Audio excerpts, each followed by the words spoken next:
ലോകത്തിലെ ഏറ്റവും ഉയർന്ന പെർ ക്യാപിറ്റ GDP ഉള്ള രാജ്യം. 30 ലക്ഷം മാത്രം ജനസംഖ്യയുള്ള രാജ്യത്തെ 60% പൗരന്മാരും ഇന്ത്യൻ നിലവാരത്തിൽ നോക്കിയാൽ കോടീശ്വരന്മാർ. രാജ്യത്തെ 85% തൊഴിലാളികളും കുടിയേറ്റക്കാർ. ഖത്തറിന്റെ കഥ അവതരിപ്പിച്ചു തുടങ്ങാൻ 100 കാര്യങ്ങളുണ്ട്. എണ്ണയെന്ന കറുത്ത പൊന്ന് ഭൂമിക്ക് വെളിയിൽ വരും മുമ്പും ഖത്തർ ഉണ്ടായിരുന്നു. അവിടെ നിന്നാണ് യഥാർത്ഥ കഥ ആരംഭിക്കേണ്ടത്. 4.5 നൂറ്റാണ്ട് മുമ്പത്തെ ഖത്തർ. അന്ന് ഖത്തർ ഉപദ്വീപ് പച്ചപ്പ് ലവലേശമില്ലാത്ത കടും പാറയും മണൽ കൂമ്പാരവും ഗൾഫിന്റെ മരതകപ്പച്ച നിറമുള്ള കടലിനാൽ ചുറ്റപ്പെട്ടതുമാണ്. 1600കളുടെ തുടക്കത്തിൽ ഒട്ടകങ്ങളെ മേയ്ക്കുന്ന ബദൂവിയൻ ഗോത്രങ്ങളും കടലിലെ മുത്തുവാരുന്നവരും മീൻപിടുത്തക്കാരും മാത്രം അവിടെ സമൂഹമായി പാർത്തു. ഗോത്രങ്ങൾ പരസ്പര ബഹുമാനം, ആതിഥ്യം, അതിജീവനം എന്നിവയിൽ അധിഷ്ഠിതമായ കർശനമായ ഒരു നിയമം പാലിച്ചാണ് ജീവിച്ചിരുന്നത്. കാരണം കഠിനമായ മരുഭൂമിയിലെ ജീവിതം പരസ്പര സഹകരണവും അതിജീവനശേഷിയും ആവശ്യപ്പെടുന്നതാണ്. ഖത്തറിന്റെ തീരങ്ങളിൽ മുത്തുകളുടെ ധാരാളിത്തം അന്നേയുണ്ട്. ഖത്തറിലെ മുത്ത് മുങ്ങിയെടുക്കാൻ വലിയൊരു സമൂഹം തീരത്ത് തമ്പടിച്ചു. ക്രമേണ ഇതെല്ലാം ചെറിയ കമ്മ്യൂണിറ്റികളായി മാറി. നൂറ്റാണ്ടുകളോളം ഖത്തറിന്റെ സമ്പദ് വ്യവസ്ഥയുടെ ഹൃദയമിടിപ്പായിരുന്നു മുത്ത് വ്യാപാരം. ചൈനയിലെ സമ്പന്നർക്കും മധ്യേഷ്യയിലേക്കുമെല്ലാം ഖത്തറിലെ മുത്തുകളുടെ ഖ്യാതി സഞ്ചരിച്ചു. തടിയിൽ നിർമ്മിച്ച ധോ എന്നറിയപ്പെടുന്ന ചെറുവള്ളങ്ങളിലാണ് ഖത്തറി തീരങ്ങളിലെ മീൻപിടുത്തക്കാർ കടലിലേക്ക് പോയിരുന്നത്. മത്സ്യം അന്നും ഇന്നും ഖത്തറികളുടെ ഭക്ഷണചര്യയിലെ പ്രധാന ഇനമാണ്. ഖത്തറികളുടെ അന്നത്തെ ജീവിതം അത്രമേൽ ലളിതമാണ്. ഭക്ഷണവും മുത്തുകളും കണ്ടെത്തുക, അതിജീവിക്കുക.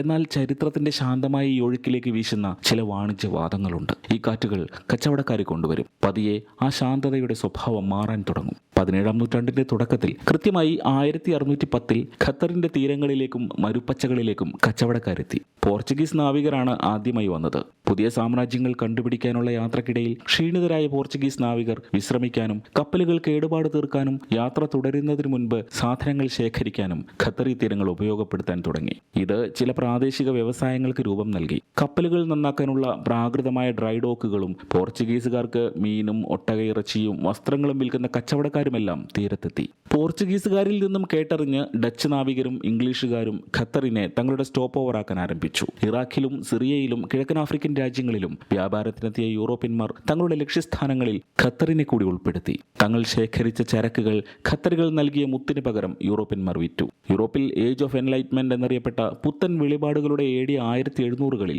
ഖത്തറിലെ മുത്തുകൾ വിഖ്യാതമായി. ചോദിക്കുന്ന വില നൽകാൻ അതിനാളുണ്ടായിരുന്നു. നാവികരുടെ അത്യാർത്തിക്ക് അതിരില്ലാതായി. ഖത്തർ മാത്രം ലക്ഷ്യമാക്കി മുത്തിനു വേണ്ടി യൂറോപ്യൻ കപ്പലുകൾ വരാൻ ആരംഭിച്ചു. ഖത്തർ ഇനി വെറുമൊരു സ്റ്റോപ്പ് ഓവർ അല്ല.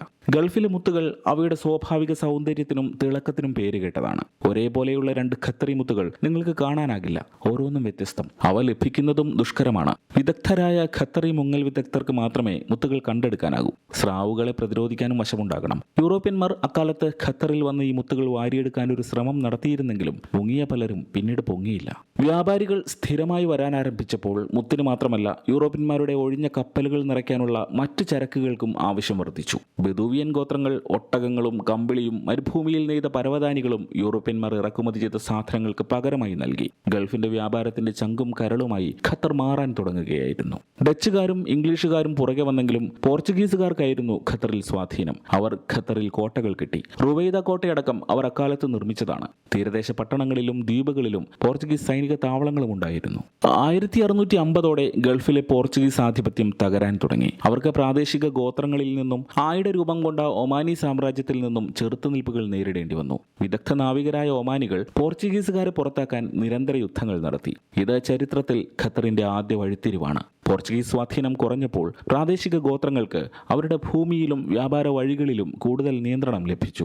യൂറോപ്യന്മാരിൽ നിന്നും പഠിച്ചെടുത്ത നാവിക വ്യാപാരം ഖത്തറിലെ ചില തീരദേശ ഗോത്രങ്ങൾ ഉപയോഗപ്പെടുത്തി. അവരിൽ ചിലർ ഇന്ത്യയിലേക്കും യൂറോപ്പിലേക്കും ചെറു കപ്പലുകൾ ഓടിച്ചു. ശാന്തമായി പരസ്പരം സഹകരിച്ചു കഴിഞ്ഞിരുന്ന ഗോത്രങ്ങൾ യൂറോപ്യന്മാരുടെ വരവോടെയാണ് അധികാരത്തിനായി പ്രത്യക്ഷ മത്സരങ്ങളും പോരാട്ടങ്ങളും തുടങ്ങിയത്. ചില ഗോത്രങ്ങൾക്ക് യൂറോപ്യൻ പരിശീലനം വഴി ലഭിച്ച യുദ്ധമികവ് കൂടുതൽ പ്രദേശങ്ങളുടെ നിയന്ത്രണം നൽകി. ദുർബല ഗോത്രങ്ങളിൽ മിക്കതും തുടച്ചു നീക്കപ്പെട്ടു. യൂറോപ്യന്മാർ പോയി ഗോത്രങ്ങൾ വിഘടിച്ചു നിന്ന ഈ വിടവിലേക്കാണ് 1700കളുടെ 2ാം പകുതിയിൽ ഒട്ടോമൻ സാമ്രാജ്യം എത്തിയത്. അവരും ഇറാനിൽ നിന്നെത്തിയ പേർഷ്യൻ സാമ്രാജ്യവും അക്കാലത്ത് അറേബ്യൻ മേഖലയിൽ അധിനിവേശത്തിന് മത്സരിക്കുന്ന കാലമാണ്. മുത്തും കമ്പിളിയും അല്ലാതെ ആകർഷകമായ ഒന്നുമില്ലായിരുന്നെങ്കിലും ഖത്തറിലെ ചില പ്രദേശങ്ങളിൽ ഓട്ടോമൻകാർ സ്വാധീനമുറപ്പിച്ചു. ഒരു കേന്ദ്രീകൃത ഭരണമോ രാജ്യത്തിനൊരു പേരോ ഇല്ലെങ്കിലും ഖത്തറികൾ മറ്റ് ഗൾഫ് സമൂഹങ്ങളായ ബഹ്റൈൻ, ഒമാൻ, പിന്നീട് യുണൈറ്റഡ് അറബ് എമിറേറ്റ്സ് ആയ ട്രൂസിയൽ സ്റ്റേറ്റുകൾ എന്നിവയുമായി നല്ല കച്ചവട ബന്ധം പുലർത്തി. അൽ ഖലീഫ, അൽ ബിൻ അലി എന്നീ 2 ഗോത്രങ്ങളാണ് തീരപ്രദേശങ്ങളിൽ ആധിപത്യം സ്ഥാപിച്ചിരുന്നത്. 2 ഗോത്രങ്ങൾക്കും ശക്തരായ നാവികരും വ്യാപാരത്തിൽ മിടുക്കുമുണ്ടായിരുന്നു. അൽ ഖലീഫ ഗോത്രം ഉപദ്വീപിന്റെ മുനമ്പിലാണ് താവളമുറപ്പിച്ചത്. വ്യാപാരമാർഗങ്ങൾ നിയന്ത്രിക്കാനും കപ്പലുകൾക്ക് സുരക്ഷിതമായ തുറമുഖങ്ങൾ നൽകാനും ഇതിലൂടെ അവർക്ക് കഴിഞ്ഞു. അൽ ബിൻ അലി ഗോത്രം തീരങ്ങളിൽ നിന്ന് തീരങ്ങളിലേക്ക് യാത്ര ചെയ്തു. മുത്തുകൾ ധാരാളമായി ലഭിക്കുന്ന സ്ഥലങ്ങളിൽ താവളമടിച്ചു. മൂന്നാമതൊരു ഗോത്രം കൂടി ഇക്കാലത്ത് ശക്തി പ്രാപിച്ചു, ഉത്തുബ് ഗോത്രം. ഉത്തുബ് ഗോത്രക്കാർ ഖത്തറികളല്ല. കുവൈറ്റിൽ നിന്നും ബഹ്റിനിൽ നിന്നും ഖത്തറിലെ മുത്തുവാരാൻ വന്ന ഗോത്രമാണ് ഉത്തുബ്. പിന്നീട് അവരൊരു വലിയ സൈന്യമായി വികസിച്ചു. അവർക്ക് വലിയ ആഗ്രഹങ്ങളുണ്ടായിരുന്നു, ഗൾഫിലുടനീളം തങ്ങളുടെ സ്വാധീനം വികസിപ്പിക്കുക. ഉത്തുബ് ഗോത്രം ഖത്തറിലെ ഏതാണ്ട് എല്ലാ ഗോത്രങ്ങളുമായും യുദ്ധം ചെയ്തു. തന്ത്രപരമായ തുറമുഖങ്ങളും മുത്തുകളും നിറഞ്ഞ ഖത്തറിന്റെ തീരപ്രദേശം അവരുടെ അധീനതയിലായി. 1766 ഉത്തുബ് ഗോത്രം ഭരിച്ചിരുന്ന അൽ ഖലീഫ കുടുംബം വടക്കു പടിഞ്ഞാറൻ ഖത്തറിലെ സുബാറ പട്ടണത്തിൽ സ്ഥിരതാമസമാക്കി. സുബാറ ഒരു പ്രകൃതിദത്ത തുറമുഖത്തിന് സമീപമായിരുന്നതിനാൽ മികച്ച വാണിജ്യ കേന്ദ്രമായി മാറി. അൽ ഖലീഫ കുടുംബമാണ് ഈ കച്ചവടങ്ങൾ അത്രയും നിയന്ത്രിച്ചിരുന്നത്. പേർഷ്യ മുതൽ ഒമാൻ വരെയുള്ള ഗൾഫിലെ വ്യാപാരികൾ സുബാറയിലേക്ക് ഒഴുകിയെത്താൻ തുടങ്ങി. സുഗന്ധദ്രവ്യങ്ങളും തുണിത്തരങ്ങളും മുത്തുകളും വലിയ അളവിൽ കൈമാറ്റം ചെയ്യപ്പെട്ടിരുന്ന അവിടുത്തെ വിപണികൾ പ്രശസ്തമായിരുന്നു. 1776 സുബാറ ഗൾഫിലെ ഏറ്റവും പ്രധാന പട്ടണങ്ങളിൽ ഒന്നായി വികസിച്ചു. ഈ സമൃദ്ധി സമീപ പട്ടണങ്ങളെയും ഗോത്രങ്ങളെയും അസൂയാലുക്കളാക്കി. അൽ ഖലീഫ ഗൾഫിന്റെ രാഷ്ട്രീയത്തിൽ തന്നെ ഇടപെട്ടു തുടങ്ങിയ കാലമായിരുന്നു. ആ കാലഘട്ടത്തിൽ നേതൃത്വം എന്നാൽ സംഘർഷം ഒഴിവാക്കാനാകില്ല എന്നായിരുന്നു അർത്ഥം. 1783 എല്ലാം മാറ്റിമറിച്ച വർഷമാണ്. സുബാറയിലെ തങ്ങളുടെ ശക്തിയിൽ ധൈര്യം സംഭരിച്ച് അൽ ഖലീഫ ബഹ്റിനെതിരെ പടയോട്ടം നടത്തി. നാടകീയമായ ഒരു യുദ്ധത്തിൽ അവർ ഗൾഫിലെ ഏറ്റവും വിലയേറിയ ദ്വീപ് പിടിച്ചെടുത്തു. ഈ വിജയം അൽ ഖലീഫയെ ഉൾക്കടലിന്റെ തീരത്തെ ഏറ്റവും പ്രമുഖ രാഷ്ട്രീയ സൈനിക ശക്തിയാക്കി. ബഹ്റിൻ കൂടി കയ്യിൽ വന്നതോടെ അവർ കച്ചവടം വ്യാപിപ്പിച്ചു. സമ്പത്ത് എപ്പോഴും ശത്രുക്കളെ ആകർഷിക്കും. സുബാറയും അതിനൊരു അപവാദമായിരുന്നില്ല. 1790 പേർഷ്യയും ഒമാനും ഖത്തറിലെ മറ്റു ഗോത്രങ്ങളും ഒറ്റയ്ക്കും തെറ്റയ്ക്കും അൽ ഖലീഫ കുടുംബത്തിനും ഉത്തുബ് ഗോത്രത്തിനുമെതിരെ ആക്രമണങ്ങൾ നടത്തി. തങ്ങളുടെ നഗരം സംരക്ഷിക്കാൻ അൽ ഖലീഫയും അവരുടെ സഖ്യകക്ഷികളും സുബാറയ്ക്ക് സമീപം മുറൈർ കോട്ട നിർമ്മിച്ചു. അതിന്റെ കനത്ത മതിലുകൾക്കുള്ളിൽ ജലവിതരണമടക്കമുള്ള ഒരു കോട്ട നഗരം തന്നെ അവർ സ്ഥാപിച്ചു. മുറൈർ കോട്ട വെറും കല്ലും കുമ്മായവും മാത്രമായിരുന്നില്ല, അത് അൽ ഖലീഫ കുടുംബത്തിന്റെ സന്ദേശമായിരുന്നു. ഞങ്ങൾ ഇവിടെ തന്നെ ഉണ്ടാകും എന്ന സന്ദേശം. ഉത്തുബ് ഗോത്രവും അൽ ഖലീഫ കുടുംബവും ശക്തി പ്രാപിക്കുമ്പോഴും യൂറോപ്യന്മാർക്ക് ഖത്തറിൽ പൂർണ്ണമായും താല്പര്യം നഷ്ടപ്പെട്ടിരുന്നില്ല. 18-ാം നൂറ്റാണ്ടിന്റെ മധ്യത്തോടെ ബ്രിട്ടീഷുകാർ ഖത്തറിന്റെ കഥയിലേക്ക് വീണ്ടും കയറി വന്നു. ഇത്തവണ വെറും മുത്ത് മാത്രം തേടിയല്ല അവർ വന്നത്.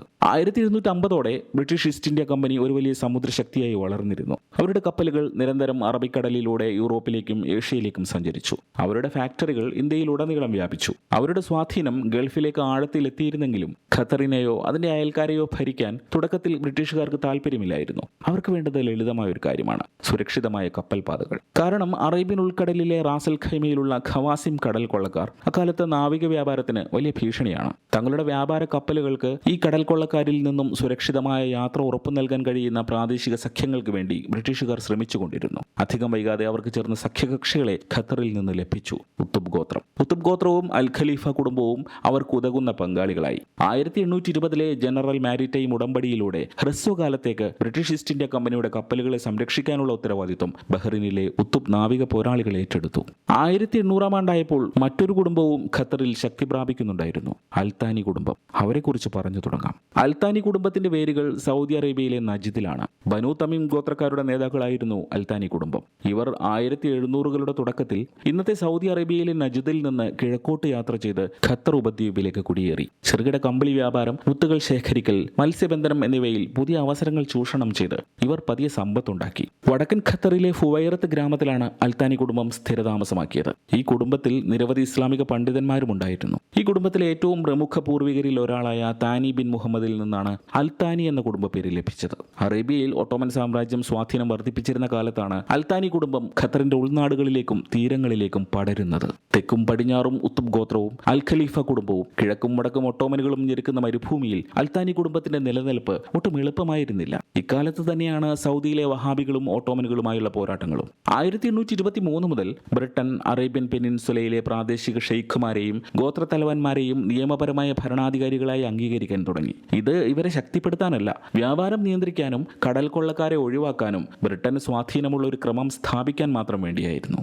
ഖത്തറിൽ ബ്രിട്ടീഷുകാർ കണ്ടെത്തിയത് അൽത്താനി കുടുംബത്തെയാണ്. അവരെ ഖത്തറിന്റെ അപ്രഖ്യാപിത ഭരണാധികാരികളായി ബ്രിട്ടൻ അംഗീകരിച്ചു. ബ്രിട്ടനുമായുള്ള പങ്കാളിത്തത്തോടെ 1830-കളിൽ ഖത്തറിന്റെ കയറ്റുമതി സമൃദ്ധി തിരിച്ചു വന്നു. ഖത്തറിലെ മുത്തുകൾ വീണ്ടും യൂറോപ്പിലെ വിപണികളിൽ തരംഗമായി. അവ ഭരണാധികാരികളുടെ കിരീടങ്ങളും രാജ്ഞിമാരുടെ ഉടയാടകളും അലങ്കരിച്ചു. ദോഹ, അൽവക്ര, അൽഖോർ തുടങ്ങിയ പട്ടണങ്ങൾ മുത്തുച്ചിപ്പി ശേഖരിക്കുന്നവരെയും വ്യാപാരികളെയും കൊണ്ട് നിറഞ്ഞു. ബ്രിട്ടീഷ് കപ്പലുകൾ ഖത്തറിൽ നിന്ന് മുത്തുകളുമായി ഇന്ത്യയിലേക്ക് പോവുകയും സുഗന്ധവ്യഞ്ജനങ്ങൾ, തുണിത്തരങ്ങൾ, അരി എന്നിവയുമായി തിരികെ വരികയും ചെയ്തു. വ്യാപാരികൾ സമ്പന്നരാവുകയും ഗോത്രത്തലവന്മാർ വ്യാപാര മാർഗങ്ങൾ നിയന്ത്രിച്ച് സ്വാധീനം നേടുകയും ചെയ്തു.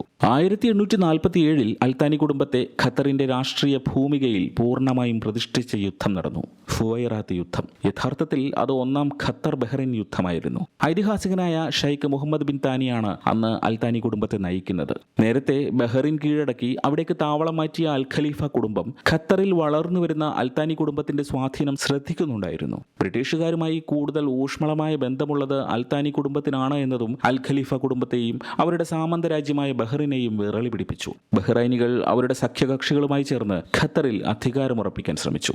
എന്നാൽ മുഹമ്മദ് ബിൻ താനിയുടെ നേതൃത്വത്തിലുള്ള ഗോത്രങ്ങളുടെ സൈന്യം ശക്തമായി ചെറുത്തുനിന്നു. ഫുവൈറാത്ത് യുദ്ധത്തിൽ അൽത്താനി കുടുംബം നയിച്ച സൈന്യം ബഹ്റിൻ സേനയെ തുരത്തി നിർണായക വിജയം നേടി. ഇതൊരു സൈനിക വിജയം മാത്രമല്ലായിരുന്നു, പ്രതീകാത്മക നിമിഷമായിരുന്നു. ഖത്തറിന്റെ സ്വാതന്ത്ര്യം സംരക്ഷിക്കുന്നവരായി അൽത്താനി കുടുംബം ഉയർന്നുവന്ന ആദ്യ സംഭവം. അപ്പോൾ മുതൽ അവരുടെ പേര് നേതൃത്വവുമായും അതിജീവനശേഷിയുമായും ബന്ധപ്പെട്ടതായി മാറി.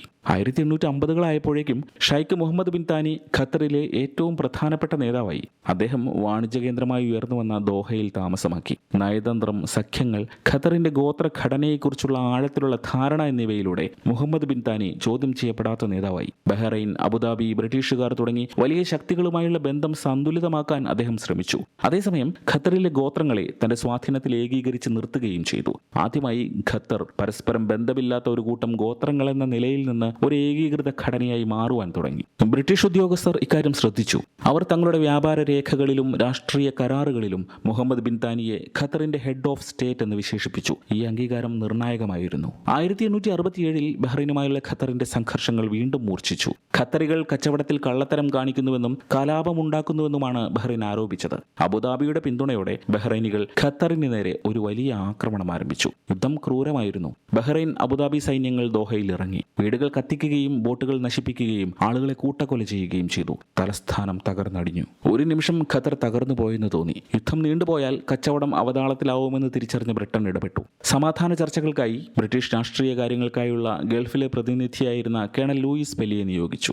1868 ബ്രിട്ടീഷുകാർ ഷെയ്ഖ് മുഹമ്മദ് ബിൻ താനിയുമായി ഒരു ഉടമ്പടി ഒപ്പുവെച്ചു. അദ്ദേഹത്തെ ഖത്തറിന്റെ നിയമപരമായ നേതാവായി അംഗീകരിച്ചു. ബഹ്റൈൻ, അബുദാബി സൈന്യത്തെ തുരത്തി. ആ തകർച്ച വഴിത്തിരിവായി. അൽത്താനി കുടുംബം കൊടുങ്കാറ്റിനെ അതിജീവിച്ച് കൂടുതൽ ശക്തമായി. അപ്പോൾ മുതൽ ഖത്തർ കേവലം ബഹ്റിന്റെ നിഴലിലുള്ള ഒരു പ്രവിശ്യയല്ല, അത് അൽത്താനി രാജവംശത്തിന്റെ നേതൃത്വത്തിൽ അംഗീകരിക്കപ്പെട്ട ഒരു രാഷ്ട്രീയ സ്ഥാപനമായി മാറി. ബ്രിട്ടീഷുകാർ കടലിൽ ആധിപത്യം ഉറപ്പിച്ചപ്പോൾ ഖത്തറിന്റെ വിശാലമായ കരപ്രദേശം സ്വപ്നം കണ്ട കൂട്ടരുണ്ടായിരുന്നു. ഓട്ടോമൻ സാമ്രാജ്യം. നൂറ്റാണ്ടുകളായി ഓട്ടോമൻ സാമ്രാജ്യം മിഡിൽ ഈസ്റ്റിന്റെ വിശാലമായ പ്രദേശങ്ങൾ ഭരിച്ചിരുന്നെങ്കിലും 19ാം നൂറ്റാണ്ടോടെ അവരുടെ സാമ്രാജ്യം ക്ഷയിക്കാൻ തുടങ്ങി. എന്നാലും ബ്രിട്ടൻ അറേബ്യൻ പെനിൻസുലയിൽ അവസാന വാക്കാകുന്നത് അവർക്ക് സഹിക്കാനാകുമായിരുന്നില്ല. ബ്രിട്ടീഷുകാരുടെ സ്വാധീനം കുറയ്ക്കാനുള്ള വഴി തേടി അവർക്ക് മുന്നിൽ ഖത്തർ നീണ്ടു നിവർന്നു കിടന്നു. അവിടെ ഒരു ഓട്ടോമൻ ഔട്ട് പോസ്റ്റ് അവരുടെ പ്രാഥമിക ലക്ഷ്യമായി. 1870കളോടെ ഒട്ടോമൻ സാമ്രാജ്യം കിഴക്കൻ അറേബ്യയിലേക്ക് അവരുടെ അധികാരം വ്യാപിപ്പിച്ചു. അവർ പ്രാദേശിക നേതാക്കളുമായി ബന്ധം സ്ഥാപിച്ച് ഖത്തറിനെ വളഞ്ഞിട്ട് പിടിക്കാനുള്ള വഴികൾ ആലോചിച്ചു. അവർ ഖത്തറിനെ സമ്മർദ്ദത്തിലാക്കി. ഷെയ്ഖ് മുഹമ്മദ് ബിൻ താനി കുറച്ച് പ്രദേശങ്ങൾ മനഃപൂർവ്വം തന്നെ അവരുടെ നിയന്ത്രണത്തിൽ വിട്ടുകൊടുത്തു. 1871 ഷെയ്ഖ് മുഹമ്മദ് ബിൻ താനി സ്ഥാനമൊഴിഞ്ഞു. അദ്ദേഹത്തിന്റെ മകനും ആധുനിക ഖത്തറിന്റെ സ്ഥാപകനെന്ന് പിന്നീട് അറിയപ്പെട്ടയാളുമായ ഷെയ്ഖ് ജാസിം ബിൻ മുഹമ്മദ് അൽ താനി നേതാവായി. ഓട്ടോമൻകാർ ഇക്കാലത്താണ് ഖത്തറുമായി ഒരു പൂർണ്ണ വിട്ടുവീഴ്ച സന്ധിയിലെത്തുന്നത്. ഓട്ടോമൻകാർക്ക് കരംപിരിവിനുള്ള അധികാരം നൽകിയ ജാസിം ബിൻ മുഹമ്മദ് അൽ താനി ബഹ്റൈൻ വീണ്ടും ഖത്തറിനെ ആക്രമിച്ചാൽ ഓട്ടോമൻകാർ സഹായിക്കുമെന്ന വാഗ്ദാനവും ഉറപ്പാക്കി. അങ്ങനെ 1872 ഓട്ടോമൻ സാമ്രാജ്യം ഖത്തറിലേക്ക് സൈന്യത്തെ അയക്കുകയും ദോഹയിൽ ഒരു സൈനിക താവളം സ്ഥാപിക്കുകയും ചെയ്തു. അവർ അഡ്മിനിസ്ട്രേഷൻ ഓഫീസുകൾ പണിത് ഉപദ്വീപിൽ തങ്ങളുടെ പതാക ഉയർത്തി. പുറം ലോകത്തിന് ഖത്തർ ഓട്ടോമൻ ഭരണത്തിന് കീഴിലുള്ള ഒരു പ്രവിശ്യ മാത്രമായിട്ടാണ് തോന്നിയത്. പിതാവ് ആയുസ് നൽകി കെട്ടിപ്പടുത്ത രാജ്യസങ്കല്പം ഓട്ടോമൻ നുഖത്തിൽ നശിക്കുന്നത് കണ്ട് ഷെയ്ഖ് ജാസിം ഞെട്ടി. തന്റെ സ്വയംഭരണം സംരക്ഷിക്കാൻ അദ്ദേഹം ശ്രദ്ധാപൂർവം നീക്കങ്ങൾ നടത്തി. ഒട്ടോമൻ സൈന്യത്തെ താവളമടിക്കാൻ അദ്ദേഹം അനുവദിച്ചെങ്കിലും യഥാർത്ഥ അധികാരം തന്റെ കയ്യിൽ തന്നെ നിലനിർത്താൻ കൂടുതൽ വ്യവസ്ഥകൾ അടിച്ചേൽപ്പിച്ചു. സാധാരണ ഖത്തറികൾ ഒട്ടോമൻ സൈനികരെ സംശയത്തോടെയാണ് കണ്ടത്. തങ്ങളുടെ സ്വാതന്ത്ര്യം സംരക്ഷിക്കുന്ന ഒരു ജനതയ്ക്ക് വിദേശ സാന്നിധ്യം അതിക്രമമാണ്. 1882 ആയപ്പോഴേക്കും ഷെയ്ഖ് ജാസിമും കുടുംബവും മധ്യ വടക്കൻ ഖത്തറിലെ തങ്ങളുടെ നിയന്ത്രണം ശക്തിപ്പെടുത്തി. ഗോത്രങ്ങളുമായുള്ള സഖ്യങ്ങൾ, വിഭവങ്ങളുടെ ശ്രദ്ധാപൂർവമായ വിതരണം, നീതിമാനായ നേതാവ് എന്ന അദ്ദേഹത്തിന്റെ പ്രശസ്തി എന്നിവയിലൂടെ ഷെയ്ഖ് ജാസിം എല്ലാവർക്കും സ്വീകാര്യനായി. ഇത് സഹിക്കാതിരുന്ന ഓട്ടോമൻ സാമ്രാജ്യം കൂടുതൽ നികുതികളും സൈനികരെയും അനുസരണയും അടിച്ചേൽപ്പിച്ചു. ഷെയ്ഖ് ജാസിമിനും ഒട്ടോമൻ ഖിലാഫത്തിനുമിടയിൽ വിള്ളലുകൾ വലുതായി. ഒട്ടോമൻകാർ ഷെയ്ഖ് ജാസിമിനെ അവസാനിപ്പിക്കുമെന്ന് ശ്രുതി പരന്നു. ബ്രിട്ടൻ കളി കണ്ട് നോക്കി നിൽക്കുന്ന സമയം ദോഹയുടെ പടിഞ്ഞാറ് ഭാഗത്തുള്ള ഒരു കോട്ടയായിരുന്ന അൽവജ്ബ കോട്ടയിലേക്ക് ഷെയ്ഖ് ജാസിം പിന്മാറി. ഒട്ടോമൻ സമ്മർദ്ദത്തിന് വഴങ്ങില്ല എന്ന് അദ്ദേഹം കൃത്യമായ സൂചന നൽകി. 1893 ഒട്ടോമൻ സാമ്രാജ്യം വലിയൊരു സൈന്യത്തെ അൽവജ്ബ കോട്ടയിലേക്ക് മാർച്ച് ചെയ്യിച്ചു. ഷെയ്ഖ് ജാസിമിന്റെ പ്രതിരോധം തകർക്കുകയും സാമ്രാജ്യത്വ നിയന്ത്രണം പുനഃസ്ഥാപിക്കുകയും ചെയ്യുക എന്നതായിരുന്നു അവരുടെ ലക്ഷ്യം. എന്നാൽ ഷെയ്ഖ് ജാസിം നന്നായി തയ്യാറെടുത്തിരുന്നു. അദ്ദേഹം ഖത്തറി ഗോത്രങ്ങളെ അണിനിരത്തി. മരുഭൂമിയെ അറിയുന്നവരും സാമ്രാജ്യത്തിനു വേണ്ടിയല്ല തങ്ങളുടെ വീടുകൾക്കും സ്വാതന്ത്ര്യത്തിനും വേണ്ടി പോരാടുന്നവരുമായിരുന്നു അവർ. നിശ്ചയദാർഢ്യത്തോടെ സായുധരായ അവർ ഒട്ടോമൻ സൈനികരുടെ ശക്തിക്കെതിരെ നിലകൊണ്ടു. അൽവജ്ബ യുദ്ധം അതിശക്തമായിരുന്നു. എളുപ്പമുള്ള വിജയമാണ് പ്രതീക്ഷിച്ചിരുന്നത് എങ്കിലും ഒട്ടോമൻ സൈനികർ കഠിനമായ മരുഭൂമിയിലെ ഭൂപ്രദേശത്ത് ചിതറിപ്പോയി. ഖത്തറി പോരാളികൾ വേഗത്തിലുള്ള ആക്രമണങ്ങൾ അഴിച്ചുവിട്ടു. ഒട്ടോമൻ നിരകളെ പതിയിരുന്ന് ആക്രമിച്ച് അവരുടെ വിതരണ ശൃംഖലകൾ തകർത്തു. ഒടുവിൽ ഒട്ടോമൻ സാമ്രാജ്യം പിൻവാങ്ങാൻ നിർബന്ധിതരായി. അപമാനിതരായി അവർ പിൻവലിഞ്ഞു. ഷെയ്ഖ് ജാസിം വിജയിയായി. ഈ യുദ്ധത്തോടെ ഒട്ടോമൻ സാമ്രാജ്യം ഖത്തറിന് മേലുള്ള തങ്ങളുടെ അവകാശവാദം ഔപചാരികമായി ഉപേക്ഷിച്ചില്ലെങ്കിലും അൽവജ്ബയിലെ പോരാട്ടം ഖത്തറി സ്വാതന്ത്ര്യത്തിന്റെ പ്രതീകമായി മാറി. അൽത്താനി കുടുംബത്തിന് തങ്ങളുടെ നാടിനെ പ്രതിരോധിക്കാനും സ്വന്തം വിധി നിർണ്ണയിക്കാനും കഴിയുമെന്ന് അത് തെളിയിച്ചു. പുതിയ നൂറ്റാണ്ട് പിറന്നു. ബ്രിട്ടീഷുകാർ ഓട്ടോമൻകാരുമായി ഉണ്ടാക്കിയ പുതിയ യുദ്ധവിരാമ സന്ധിക്ക് ഖത്തറും ഇരയായി. 1913 ആംഗ്ലോ ഓട്ടോമൻ കൺവെൻഷൻ ഔദ്യോഗികമായി ഖത്തറിനെ ഒട്ടോമൻ സ്വാധീനത്തിലാണെന്ന് അംഗീകരിച്ചു. എന്നാൽ ഖത്തറിന് ഒരു പരിധിവരെ സ്വയംഭരണവും ഉണ്ടായിരുന്നു. തത്വത്തിൽ ഖത്തറിൽ വീണ്ടും ഓട്ടോമൻ സ്വാധീനം, അതും ബ്രിട്ടീഷുകാരുടെ ആശീർവാദത്തോടെ. 1913 ഷെയ്ഖ് ജാസിം അൽത്താനിയുടെ മകൻ ഷെയ്ഖ് അബ്ദുള്ള ഖത്തറിൽ അധികാരത്തിലെത്തി. ഒന്നാം ലോക മഹായുദ്ധത്തിൽ ആഗോള യുദ്ധത്തിന്റെ സമ്മർദ്ദത്തിൽ ഒട്ടോമൻ സാമ്രാജ്യം ദുർബലമായപ്പോൾ ഖത്തറിൽ നിലയുറപ്പിച്ചിരുന്ന അവരുടെ സൈന്യം 1915 പിൻവാങ്ങി. ഇതോടെ Sheikh Abdullah bin Jassim Al Thani Ottoman കണ്ണികൾ മുറിച്ച് ബ്രിട്ടനുമായി കൂടുതൽ അടുത്തു. അദ്ദേഹം 1916 ബ്രിട്ടനുമായി ഒരു ഉടമ്പടി ഒപ്പുവെച്ചു. ഇത് ഖത്തറിനെ ബ്രിട്ടീഷ് സംരക്ഷിത പ്രദേശമാക്കി മാറ്റി. ഒരർത്ഥത്തിൽ ബ്രിട്ടീഷ് കോളനി തന്നെ. എന്നാൽ ഇന്ത്യയെ പോലെയല്ല. ഖത്തറിന് അല്പം സ്വയംഭരണാവകാശമുണ്ടായിരുന്നു. ഈ ഉടമ്പടി അനുസരിച്ച് ബ്രിട്ടന്റെ സമ്മതമില്ലാതെ ഖത്തർ മറ്റൊരു വിദേശ ശക്തിയുമായും രാഷ്ട്രീയമായോ വ്യാപാരപരമായോ ബന്ധപ്പെടില്ല.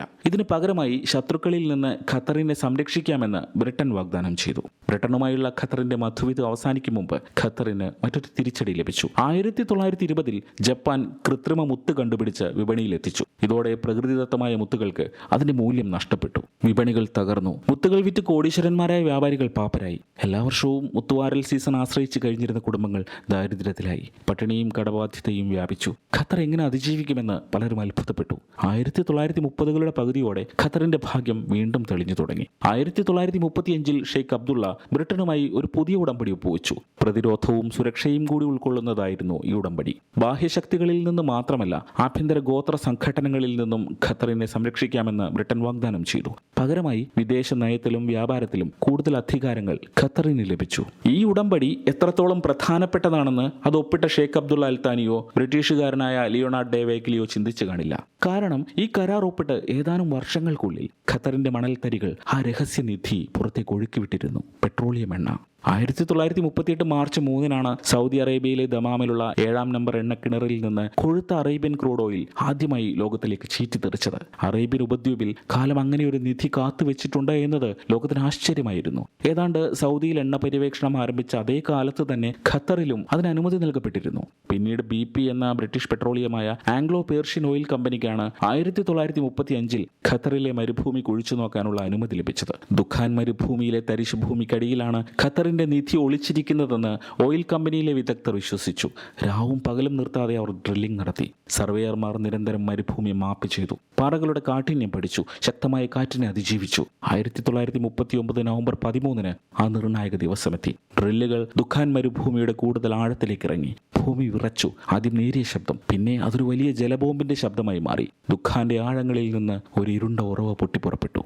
ദുഖാൻ മരുഭൂമിയിൽ നിന്ന് തുടർന്നും എണ്ണ കുഴിച്ചെടുക്കാനുള്ള കരാർ ആംഗ്ലോ പേർഷ്യൻ ഓയിൽ കമ്പനിക്ക് തന്നെയാണ് ലഭിച്ചത്. കമ്പനി എണ്ണ കുഴിച്ചെടുക്കാൻ തുടങ്ങിയ അതേ സമയത്താണ് ലോകം 2ാം ലോക മഹായുദ്ധത്തിലേക്ക് വഴുതി വീണത്. അതുകൊണ്ട് തന്നെ ഖത്തറി എണ്ണയുടെ കയറ്റുമതി വൈകി. തങ്ങളുടെ കറുത്ത സ്വർണം കൊണ്ട് ഖത്തറിന് നേട്ടമുണ്ടാക്കാൻ പിന്നെയും കാത്തിരിക്കേണ്ടി വന്നു. എങ്കിലും വിത്ത് പാകി കഴിഞ്ഞിരുന്നു. ഖത്തറിന്റെ വിധി എന്നേക്കുമായി മാറ്റിമറിക്കാൻ പോകുന്ന എണ്ണ നിക്ഷേപങ്ങൾ മരുഭൂമിക്കടിയിൽ ഉണ്ടായിരുന്നു. ഒരു പതിറ്റാണ്ടോളം നീണ്ട തയ്യാറെടുപ്പുകൾക്ക് ശേഷം 1949 ഖത്തർ തങ്ങളുടെ ആദ്യത്തെ എണ്ണ കയറ്റുമതി നടത്തി. ആദ്യം ആദ്യമായി ഖത്തറിന്റെ ചരിത്രത്തിൽ നിന്ന് മുത്തുകൾ വഴിമാറി. അസംസ്കൃത ക്രൂഡ് ഓയിൽ ആ സ്ഥാനത്തേക്കെത്തി. എണ്ണ പതിയെ രാജ്യത്തിന്റെ ഭാവി പരിവർത്തനപ്പെടുത്താൻ തുടങ്ങി. അൽത്താനി കുടുംബത്തിന് എണ്ണ വരുമാനം ആധുനികവൽക്കരണത്തിലേക്കുള്ള വഴി തുറന്നു. സാധാരണ ഖത്തറികൾക്ക് 1920കളിലെ ദാരിദ്ര്യത്തിൽ നിന്നുള്ള രക്ഷപ്പെടലായിരുന്നു അത്. 1950കളിൽ എണ്ണ വരുമാനം ഒഴുകാൻ തുടങ്ങി. സ്കൂളുകൾ നിർമ്മിക്കപ്പെട്ടു, ആശുപത്രികൾക്ക് ഫണ്ട് ലഭിച്ചു, അടിസ്ഥാന സൗകര്യങ്ങൾ ഉയർന്നു. ചെറിയ തീരദേശ പട്ടണമായിരുന്ന ദോഹ തലസ്ഥാന നഗരമായി വളരാൻ തുടങ്ങി. 1952ൽ ഷെയ്ഖ് അബ്ദുള്ളയ്ക്ക് ശേഷം ഭരണത്തിലെത്തിയ ഷെയ്ഖ് അലി ബിൻ അബ്ദുള്ള അൽത്താനി വിദ്യാഭ്യാസത്തിനും സാമൂഹ്യ പരിഷ്കരണത്തിനും മുൻഗണന നൽകി. ആദ്യമായി സർക്കാർ ഫണ്ടിങ്ങോടെ സ്കൂളുകൾ സ്ഥാപിക്കപ്പെട്ടു. ഇതൊരു വിപ്ലവമായിരുന്നു. വാമൊഴി പാരമ്പര്യത്തെയും മതപരമായ സ്കൂളുകളെയും മാത്രം ആശ്രയിച്ചിരുന്ന സമൂഹം ആധുനിക വിദ്യാഭ്യാസം സ്വീകരിച്ചു. പുതിയ തലമുറയിലുള്ള ഖത്തറികൾക്ക് അവരുടെ മാതാപിതാക്കൾക്ക് ഒരിക്കലും സങ്കല്പിക്കാൻ കഴിയാത്ത അവസരങ്ങൾ ലഭിച്ചു. ഈ നിക്ഷേപം ഖത്തറിനെ ആധുനിക ലോകത്തേക്ക് നയിക്കാൻ തയ്യാറായ ഒരു തലമുറയ്ക്ക് അടിത്തറയിട്ടു. വളർന്നു വരുന്ന എണ്ണ വ്യവസായത്തിന് ബ്രിട്ടീഷുകാരെ അമിതമായി ആശ്രയിക്കാതെ സ്വന്തമായ ഒരു ഘടന ആവശ്യമാണെന്ന് അൽത്താനിക്ക് തോന്നി. അങ്ങനെ അവർ 1957ൽ ഖത്തർ പെട്രോളിയം കമ്പനി രൂപീകരിച്ചു. ഇത് ഖത്തറിന് അവരുടെ വിഭവങ്ങളിൽ കൂടുതൽ നിയന്ത്രണം നൽകി. വിദേശ കമ്പനികൾക്ക് ഇപ്പോഴും ഒരു പങ്കുണ്ടായിരുന്നെങ്കിലും എണ്ണ സമ്പത്ത് വിദേശികൾക്ക് മാത്രമല്ല രാജ്യത്തിന് കൂടി ഉപകാരപ്പെടുമെന്ന് ഉറപ്പാക്കാൻ ഖത്തറിന് കഴിഞ്ഞു. ഗൾഫിലെ തങ്ങളുടെ സംരക്ഷിത പ്രദേശങ്ങളിൽ നിന്ന് 1971 പിന്മാറുമെന്ന് 1968ൽ ബ്രിട്ടൻ പ്രഖ്യാപിച്ചു. ഖത്തറിന് അതൊരു ഞെട്ടലും ഒപ്പം അവസരവുമായിരുന്നു. ബ്രിട്ടീഷുകാർ പോയതോടെ ഭരണപരമായി കുത്തഴിഞ്ഞ പുസ്തകം പോലെയായ ഖത്തറിന്റെ രാഷ്ട്രീയ ഭരണ സംവിധാനം ചിട്ടപ്പെടുത്താൻ 1970ൽ ആദ്യത്തെ താൽക്കാലിക ഭരണഘടനയുടെ കരട് തയ്യാറാക്കാൻ തുടങ്ങി. അമീർ അഹമ്മദ് ബിൻ അലി അൽത്താനിയാണ് ഇതിന് നേതൃത്വം നൽകിയത്. അമീറിന്റെയും മന്ത്രിസഭയുടെയും ഉപദേശക സമിതിയുടെയും ചുമതലകൾ ഭരണഘടനയിൽ ഉൾപ്പെടുത്തി. 1971 സെപ്റ്റംബർ 3 ഖത്തർ ഔദ്യോഗികമായി ബ്രിട്ടീഷ് ഭരണത്തിൽ നിന്ന് സ്വാതന്ത്ര്യം പ്രഖ്യാപിച്ചു. സമാധാനപരമായ അധികാര കൈമാറ്റം. ആ വർഷം ഖത്തർ അറബ് ലീഗിലും ഐക്യരാഷ്ട്രസഭയിലും അംഗമായി. 1972ൽ സ്വാതന്ത്ര്യം ലഭിച്ച് ഒരു വർഷം മാത്രം കഴിഞ്ഞപ്പോൾ നാടകീയമായ അട്ടിമറിയിലൂടെ Emir Ahmed bin Ali Al Thani പുറത്താക്കപ്പെട്ടു. സഹോദരപുത്രനും ഡെപ്യൂട്ടി അമീറുമായിരുന്ന Sheikh Khalifa bin Hamad Al Thani അമീറിനെ അട്ടിമറിച്ച് ഭരണാധികാരിയായി. രാജ്യകാര്യങ്ങളിൽ ശ്രദ്ധിക്കാതെ വ്യക്തിപരമായ ആഡംബരത്തിലും വിദേശ യാത്രകളിലും ശ്രദ്ധിച്ചിരുന്ന അമീർ അഹമ്മദ് ബിൻ അലി അൽത്താനിക്കെതിരെ രാജകുടുംബത്തിൽ പുകഞ്ഞിരുന്ന വിദ്വേഷത്തിന്റെ തുടർച്ചയായിരുന്നു ഇത്. ഒരില അനങ്ങാതെയാണ് ഈ ഭരണ അട്ടിമറി നടന്നത്. രക്തച്ചൊരിച്ചിലോ അക്രമങ്ങളോ ഉണ്ടായില്ല. 1973ൽ ഖത്തർ സർവകലാശാല സ്ഥാപിക്കപ്പെട്ടു. ഇത് ഖത്തറിലെ ആദ്യത്തെ ദേശീയ ഉന്നത വിദ്യാഭ്യാസ സ്ഥാപനമായിരുന്നു. ഖത്തർ തങ്ങളുടെ ജനങ്ങളിൽ നിക്ഷേപം നടത്തുന്നു എന്നതിന്റെ സൂചനയും. 1974ൽ ഖത്തർ തങ്ങളുടെ പെട്രോളിയം ശേഖരം ദേശസാൽക്കരിച്ചു. അതുവരെ ഖത്തറിന്റെ എണ്ണ സമ്പത്തിന്റെ വലിയൊരു ഭാഗം വിദേശ രാജ്യങ്ങളിലേക്കാണ് പോയിരുന്നത്. തങ്ങളുടെ പെട്രോളിയം വ്യവസായത്തിന്റെ നിയന്ത്രണം ഏറ്റെടുത്തതിലൂടെ എണ്ണ വരുമാനം ഖത്തറിൽ തന്നെ നിലനിർത്താനും അതിന്റെ ആധുനികവൽക്കരണത്തിന് നേരിട്ട് ഉപയോഗിക്കാനും ഭരണകൂടത്തിന് കഴിഞ്ഞു. 1970കളിൽ ഖത്തറിന്റെ ദ്രുതഗതിയിലുള്ള വളർച്ചയാണ് ലോകം കണ്ടത്. എണ്ണ സമ്പാദ്യം എല്ലാ പൗരന്മാർക്കും വീതിക്കുന്നതിൽ ഭരണാധികാരികൾ ശ്രദ്ധ പുലർത്തി. 1981 മെയ് മാസത്തിൽ Qatar, Saudi Arabia, Kuwait, Bahrain, UAE, Oman എന്നീ രാജ്യങ്ങൾ ചേർന്ന് ഗൾഫ് സഹകരണ കൗൺസിൽ അഥവാ GCC രൂപീകരിച്ചു. ഗൾഫിൽ ഇനിയൊരു രാഷ്ട്രീയ അസ്ഥിരത ഉണ്ടാകാൻ അനുവദിക്കില്ലെന്ന് ഈ രാജ്യങ്ങൾ കൂട്ടായി തീരുമാനമെടുത്തു. എണ്ണ ഖത്തറിന്റെ ദ്രുതഗതിയിലുള്ള വികസനത്തിന് ഇന്ധനമായിരിക്കുമ്പോൾ തന്നെ 1980കളിൽ ഇതിലും വലിയ ഒന്ന് അവർ കണ്ടെത്തി: പ്രകൃതിവാതകം. പിന്നീട് ലോകത്തിലെ ഏറ്റവും വലിയ പ്രകൃതിവാതക പാടമായി മാറിയ ഖത്തറിന്റെ നോർത്ത് ഫീൽഡ് 1980കളിൽ ഡോളർ ചുരത്താൻ തുടങ്ങി. 1988ൽ പ്രകൃതിവാതകം പ്രോസസ് ചെയ്യാൻ ഖത്തർ അതിന്റെ ഏറ്റവും വലിയ വ്യാവസായിക പദ്ധതികളിലൊന്നായ റാസ് ലഫാൻ ഇൻഡസ്ട്രിയൽ സിറ്റിക്ക് തുടക്കമിട്ടു. 1990കളിൽ ആധുനിക ചരിത്രത്തിലെ ഏറ്റവും നാടകീയമായ അറബ് പ്രതിസന്ധികളിലൊന്നായ ഇറാഖിന്റെ കുവൈറ്റ് അധിനിവേശത്തിന് തുടക്കമായി. മറ്റ് ഗൾഫ് രാജ്യങ്ങളെ പോലെ ഖത്തറും ആശങ്കാകുലരാണ്. US സഖ്യസേന കുവൈറ്റിനെ മോചിപ്പിക്കാൻ നീങ്ങിയപ്പോൾ ഖത്തർ ഈ ദൗത്യത്തെ പിന്തുണച്ചു. സഖ്യസേനയെ തങ്ങളുടെ സൈനിക താവളങ്ങളും എയർബേസുകളും ഉപയോഗിക്കാൻ അനുവദിച്ചു. അമേരിക്ക ഖത്തറിന്റെ സഹോദരനാണെന്ന് അമീർ പ്രഖ്യാപിച്ചു. 1992ൽ ഖത്തറും സൗദി അറേബ്യയുമായി ഉടലെടുത്ത അതിർത്തി സംഘർഷത്തിലും അമേരിക്ക ഇടപെട്ട് ഒത്തുതീർപ്പുണ്ടാക്കി. 1994 ജനുവരി 20 ലോകത്തിലെ ഏറ്റവും മികച്ച എയർലൈൻ എന്ന വിശേഷണമുള്ള ഖത്തർ എയർവേസ് പിറന്നു. 1995ൽ നിശബ്ദമായ മറ്റൊരു അട്ടിമറി ഖത്തറിന്റെ നേതൃത്വം മാറ്റിമറിച്ചു. ഇത്തവണ മകൻ പിതാവിനെയാണ് അട്ടിമറിച്ചത്. Sheikh Hamad bin Khalifa Al Thani തന്റെ പിതാവ് ഷെയ്ഖ് ഖലീഫയെ അദ്ദേഹം വിദേശത്തായിരിക്കുമ്പോൾ സ്ഥാനഭ്രഷ്ടനാക്കി. ഈ മാറ്റവും സമാധാനപരമായിരുന്നു, ഒരു തലമുറ മാറ്റവും. ഖത്തറിന്റെ ശബ്ദം ലോകത്തെ കേൾപ്പിക്കാൻ 1996ൽ അൽ ജസീറ സ്ഥാപിക്കപ്പെട്ടു. 1996ൽ തന്നെ ഷെയ്ഖ് ഖലീഫയോട് കൂറുള്ളവർ അദ്ദേഹത്തെ തിരികെ അധികാരത്തിൽ കൊണ്ടുവരാൻ ഒരു പ്രത്യാക്രമണത്തിന് ശ്രമിച്ചു. CIA ഈ പദ്ധതിയിൽ ഇടപെട്ടുവെന്ന് ആരോപണങ്ങളുണ്ടായിരുന്നു. ഷെയ്ഖ് ഹമദും അദ്ദേഹത്തിന് കീഴിൽ ഉറച്ചുനിന്ന സൈന്യവും വേഗത്തിൽ പ്രതികരിച്ച് ഈ ശ്രമം തകർത്തു. 1999ൽ ആദ്യമായി മുനിസിപ്പൽ തെരഞ്ഞെടുപ്പ് നടത്തിക്കൊണ്ട് ഖത്തർ പുതിയൊരു മാറ്റത്തിന് തുടക്കമിട്ടു. സ്ത്രീകൾക്ക് വോട്ട് ചെയ്യാനും തിരഞ്ഞെടുപ്പിൽ മത്സരിക്കാനും ഈ തിരഞ്ഞെടുപ്പിൽ അനുവാദം നൽകിയിരുന്നു. നൽകിയിരുന്നു. പുതിയ സഹസ്രാബ്ദം പിറന്നപ്പോൾ ഖത്തറിന്റെ ഭാവി എണ്ണയെയും വാതകത്തെയും മാത്രം ആശ്രയിക്കില്ലെന്ന് ഖത്തർ പ്രഖ്യാപിച്ചു. ഷെയ്ഖ് ഹമദ് ബിൻ ഖലീഫ അൽ താനിയും ഷെയ്ഖ് മൗസ ബിൻ നാസറും ചേർന്ന് സ്ഥാപിച്ച ഖത്തർ ഫൗണ്ടേഷൻ വിദ്യാഭ്യാസ പദ്ധതികൾ വിപുലീകരിക്കാൻ തുടങ്ങി. അറിവ് ഇറക്കുമതി ചെയ്യുന്നതിന് പകരം സ്വദേശത്ത് തന്നെ കണ്ടുപിടുത്തങ്ങളുടെയും പഠനത്തിന്റെയും ഒരു സംസ്കാരം വളർത്താൻ ഖത്തർ ആഗ്രഹിച്ചു. സ്കൂളുകൾ, ഗവേഷണ സംരംഭങ്ങൾ, മികച്ച സർവകലാശാലകളുമായുള്ള പങ്കാളിത്തങ്ങൾ എന്നിവ പ്രഖ്യാപിക്കപ്പെട്ടു. 2001 ഖത്തറും ബഹ്റിനും തമ്മിൽ നൂറ്റാണ്ടുകൾ പഴക്കമുള്ള അതിർത്തി തർക്കത്തിന് പരിഹാരമായി. പതിറ്റാണ്ടുകളായി ഹവാർ ദ്വീപുകളുടെയും ചുറ്റുമുള്ള സമുദ്രാതിർത്തിയുടെയും പേരിൽ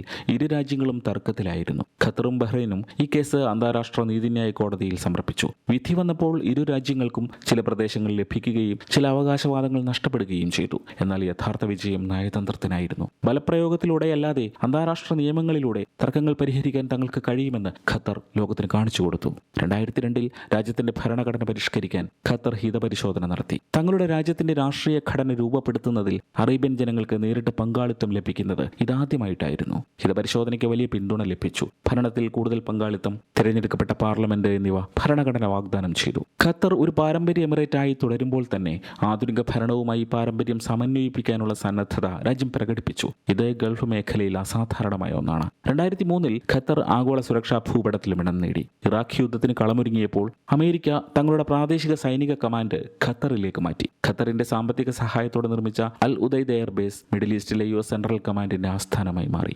2004 ഖത്തർ ഫൗണ്ടേഷന്റെ മറ്റൊരു സ്വപ്നം യാഥാർത്ഥ്യമായി. ഖത്തർ എഡ്യൂക്കേഷൻ സിറ്റി ലോകത്തിന് തുറന്നുകൊടുത്തു. Cornell Medical School, Georgetown University, Carnegie Mellon എന്നിവയുടെ എല്ലാം ശാഖകൾ ഒരേ ക്യാമ്പസിൽ ഒരുമിച്ചെത്തിയ കാഴ്ച ലോകം കണ്ടു. 2002 ഹിതപരിശോധനയിലൂടെ അംഗീകരിച്ച ഭരണഘടന 2005 ഔദ്യോഗികമായി പ്രാബല്യത്തിൽ വന്നു. 2006 ഒളിമ്പിക്സ് കഴിഞ്ഞാൽ ലോകത്തിലെ ഏറ്റവും വലിയ രണ്ടാമത്തെ കായികമേളയായ ഏഷ്യൻ ഗെയിംസിന് ആതിഥേയത്വം വഹിച്ച് ഖത്തർ കായിക ലോകത്തെ അമ്പരപ്പിച്ചു. സ്റ്റേഡിയങ്ങൾ നിർമ്മിച്ചു, അടിസ്ഥാന സൗകര്യങ്ങൾ മെച്ചപ്പെടുത്തി, ദോഹയുടെ കാര്യശേഷി ലോകത്തിന് ബോധ്യപ്പെട്ടു. ഏഷ്യൻ ഗെയിംസിന്റെ വിജയം അതിലും വലിയൊരു സ്വപ്നത്തിലുള്ള വിത്ത് പാകി. ഫിഫ ലോകകപ്പ് 2010 ഡിസംബറിൽ 2022 ലോകകപ്പ് ഖത്തറിൽ നടക്കുമെന്ന് ഫിഫ പ്രഖ്യാപിച്ചു.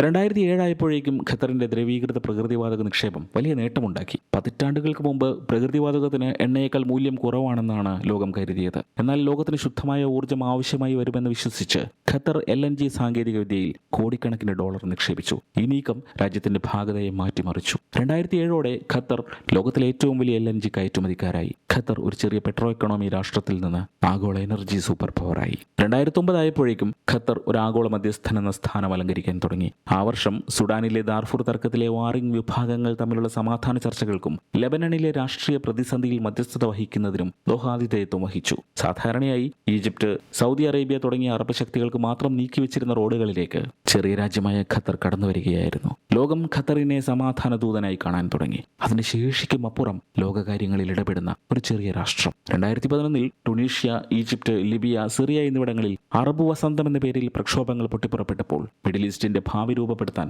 ഖത്തർ മുന്നിലുണ്ടായിരുന്നു. അൽ ജസീറയിലൂടെ ഖത്തർ ഈ വിപ്ലവത്തിന്റെ ശബ്ദമായി മാറി. ജനക്കൂട്ടം സ്ക്വയറുകൾ കീഴടക്കുന്നതിന്റെയും നേതാക്കൾ വിറങ്ങലിച്ചു നിൽക്കുന്നതിന്റെയും ഭരണകൂടങ്ങൾ തകരുന്നതിന്റെയും ചിത്രങ്ങൾ അൽ ജസീറ സംപ്രേഷണം ചെയ്തു. ഖത്തർ വാർത്തകൾ റിപ്പോർട്ട് ചെയ്യുക മാത്രമല്ല ചെയ്തത്, അവർ പ്രതിപക്ഷ പ്രസ്ഥാനങ്ങളെ സജീവമായി പിന്തുണയ്ക്കുകയും ചെയ്തു. ലിബിയയിൽ ഖത്തറി വിമാനങ്ങൾ മുഅമ്മർ ഗദ്ദാഫിക്കെതിരായ നാറ്റോ ദൗത്യങ്ങളിൽ പങ്കെടുത്തു. ദോഹ വിമത ഗ്രൂപ്പുകൾക്ക് പണവും ആയുധങ്ങളും നൽകി. ഈജിപ്തിൽ ഹൊസ്നി മുബാറക്കിന്റെ പതനത്തിന് ശേഷം അധികാരം പിടിച്ചെടുക്കുമെന്ന് ഉറപ്പിച്ച മുസ്ലിം ബ്രദർഹുഡിന് ഖത്തർ രാഷ്ട്രീയവും സാമ്പത്തികവുമായ പിന്തുണ നൽകി. 30 ലക്ഷത്തിൽ താഴെ മാത്രം ജനസംഖ്യയുള്ള ഒരു രാജ്യത്തിന് ഇത് ധീരമായ, മിക്കപ്പോഴും സാഹസികമായ ഒരു നീക്കമായിരുന്നു. അടുത്ത വഴിത്തിരിവ് 2013 ഗൾഫ് മേഖലയിൽ മുമ്പ് കേട്ടുകേൾവിയില്ലാത്തൊരു നീക്കത്തിലൂടെ 1995 മുതൽ ഭരണം നടത്തിയിരുന്ന ഷെയ്ഖ് ഹമദ് ബിൻ ഖലീഫ അൽ താനി സ്വമേധയാ സ്ഥാനമൊഴിഞ്ഞു. അദ്ദേഹത്തിന്റെ മകൻ 33 വയസ്സ് മാത്രം പ്രായമുള്ള Sheikh Tamim bin Hamad Al താനി അമീറായി. മരണം വരെ അധികാരം വിട്ടുകൊടുക്കാത്ത അറബ് മേഖലയിലെ മറ്റു ഭരണാധികാരികളിൽ നിന്ന് വ്യത്യസ്തമായി യുവതലമുറയ്ക്ക് വേണ്ടി ഹമദ് മാറി നിന്നു.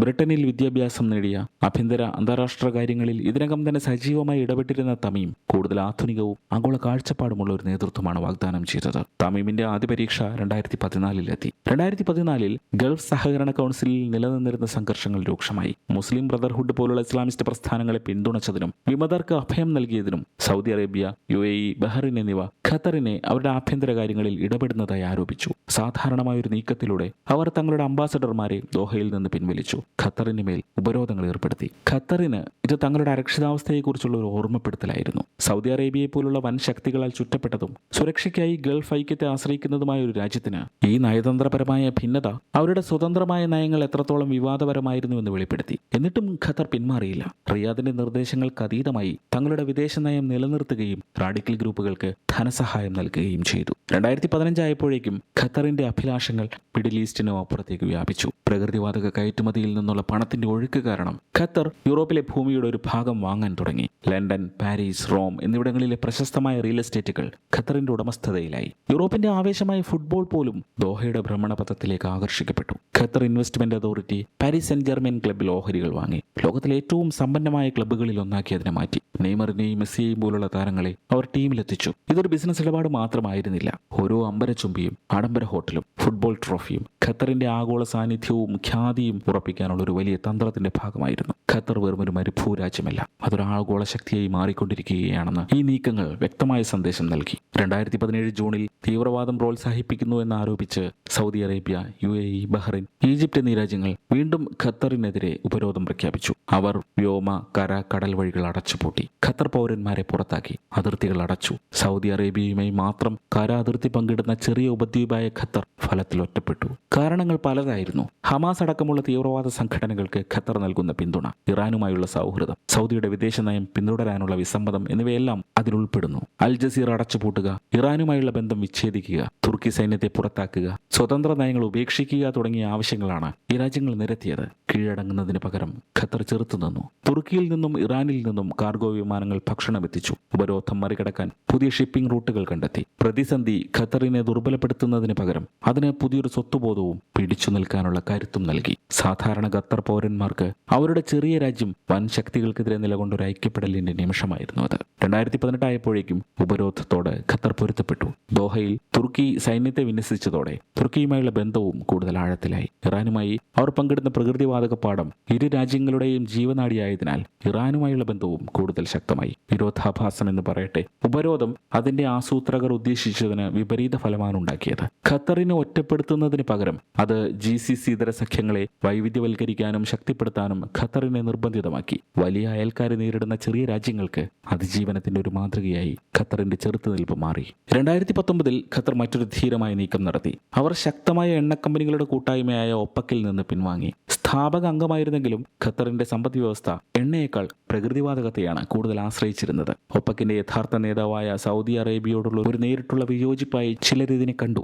ഖത്തറിന് അതൊരു സ്വാതന്ത്ര്യ പ്രഖ്യാപനമായിരുന്നു. ഞങ്ങൾ എണ്ണയെ ആശ്രയിക്കുന്നവരല്ല, ഞങ്ങളെ നിർവചിക്കുന്നത് വാതകം, നവീകരണം, നയതന്ത്രം എന്നിവയാണ്. പുതിയ ദശാബ്ദം പുതിയ വെല്ലുവിളികൾ കൊണ്ടുവന്നു. COVID-19 മഹാമാരി ലോകമെമ്പാടുമുള്ള വിമാനങ്ങളെ നിലത്തിറക്കിയെങ്കിലും ഖത്തർ എയർവേസ് തകരാൻ വിസമ്മതിച്ചു. മറ്റ് എയർലൈനുകൾ റൂട്ടുകൾ വെട്ടിക്കുറച്ചപ്പോൾ ഖത്തർ എയർവേസ് യാത്ര തുടർന്നു. വഴിയിൽ കുടുങ്ങിപ്പോയ യാത്രക്കാരെ ബന്ധിപ്പിക്കുന്ന ചുരുക്കം ചില ആഗോള വിമാന കമ്പനികളിൽ ഒന്നായി അത് മാറി. അതേസമയം ചരിത്രപരമായ ഒരു സംഭവത്തിന് ദോഹ വേദിയായി. US-ഉം താലിബാനും തമ്മിലുള്ള സമാധാന ചർച്ചകൾ. ദോഹയിലെ ഒരു ആഡംബര ഹോട്ടലിൽ അമേരിക്കൻ പ്രതിനിധികളും താലിബാൻ പ്രതിനിധികളും 20 വർഷത്തെ യുദ്ധം അവസാനിപ്പിക്കാൻ ചർച്ചകൾക്കായി മുഖാമുഖമിരുന്നു. ഒരു മധ്യസ്ഥൻ എന്ന നിലയിൽ ഖത്തറിന്റെ പങ്ക് ഒരിക്കൽ കൂടി ഇവിടെ പ്രകടമായി. 2021 ഖത്തറിന് നേരെയുള്ള ഉപരോധം അവസാനിച്ചു. സൗദി അറേബ്യയുടെയും ഖത്തറിന്റെയും നേതാക്കൾ അൽ-ഉല ഉച്ചകോടിയിൽ ഒരുമിച്ച് ചേർന്ന് ആലിംഗനം ചെയ്തു. ഈ അനുരഞ്ജനം വർഷങ്ങളോളം നിലനിന്നിരുന്ന അവിശ്വാസത്തെ ഇല്ലാതാക്കിയില്ലെങ്കിലും അതിർത്തികൾ വീണ്ടും തുറക്കുകയും സംഘർഷങ്ങൾ ലഘൂകരിക്കുകയും ചെയ്തു. ലോകകപ്പിന് ശേഷമുള്ള വർഷം ആ മുന്നേറ്റം മുതലെടുക്കുന്നതിനെ കുറിച്ചായിരുന്നു ഖത്തർ ചിന്തിച്ചത്. 2023 ടൂറിസം കുതിച്ചുയർന്നു. ഈ കൊച്ചു രാജ്യത്തെക്കുറിച്ച് ആകാംക്ഷയുള്ള സന്ദർശകരെ കൊണ്ട് ഹോട്ടലുകൾ നിറഞ്ഞു. ഹൈഡ്രോ കാർബണുകൾക്കപ്പുറമുള്ള ഒരു ഭാവിക്കായി തങ്ങൾ ഒരുങ്ങുകയാണെന്ന് സൂചിപ്പിച്ചുകൊണ്ട് ഖത്തർ പുനരുപയോഗ ഊർജ്ജ മേഖലയിൽ വലിയ നിക്ഷേപങ്ങൾ പ്രഖ്യാപിച്ചു. ലക്ഷ്യം വ്യക്തമായിരുന്നു: എണ്ണയ്ക്കും വാതകത്തിനും ശേഷമുള്ള കാലഘട്ടത്തിലും ഒരാഗോള ശക്തിയായി തുടരുക. 2024 ഖത്തർ വീണ്ടും നയതന്ത്രത്തിലേക്ക് തിരിഞ്ഞു. ഹമാസും ഇസ്രായേലും തമ്മിൽ സംഘർഷം ആളിക്കത്തിയപ്പോൾ ഖത്തർ മധ്യസ്ഥ ചർച്ചകൾ നടത്തി. ഇരുപക്ഷവുമായും സംസാരിക്കാൻ കഴിയുന്ന ചുരുക്കം ചില രാജ്യങ്ങളെ ലോകത്തുള്ളൂ. ഹമാസുമായുള്ള ദീർഘകാല ബന്ധവും വാഷിംഗ്ടണുമായുള്ള അടുപ്പവും മൂലം ദോഹയ്ക്കാണ് നറുക്ക് വീണത്. 2025 ഖത്തർ ഒരു വഴിത്തിരിവിലാണ്. അവർ അറബ് വസന്തത്തെ അതിജീവിച്ചു, ഉപരോധത്തെ അതിജീവിച്ചു, ലോകത്തിലെ ഏറ്റവും വലിയ കായിക വിരുന്നിന് ആതിഥേയത്വം വഹിച്ചു. ഒരാഗോള മധ്യസ്ഥൻ എന്ന നിലയിൽ സ്വയം നിലയുറപ്പിച്ചു. അവരുടെ സ്കൈലൈൻ ഫ്യൂച്ചറിസ്റ്റിക് ടവറുകളാൽ തിളങ്ങുന്നു. അവരുടെ വിമാനങ്ങൾ ഭൂഖണ്ഡങ്ങളിലുടനീളം പറക്കുന്നു. അവരുടെ വാതക കയറ്റുമതി ഏഷ്യ മുതൽ യൂറോപ്പ് വരെയുള്ള സമ്പദ് വ്യവസ്ഥകൾക്ക് ഇന്ധനം നൽകുന്നു. ദോഹയിലെ തെരുവുകൾ മുതൽ ലുസൈലിലെ സ്റ്റേഡിയങ്ങൾ വരെ ഇന്ന് ഖത്തറി മറൂണിന്റെ തിളക്കമുണ്ട്. അവർ വളരുകയും ലോകത്തെ വളർത്തുകയുമാണ്.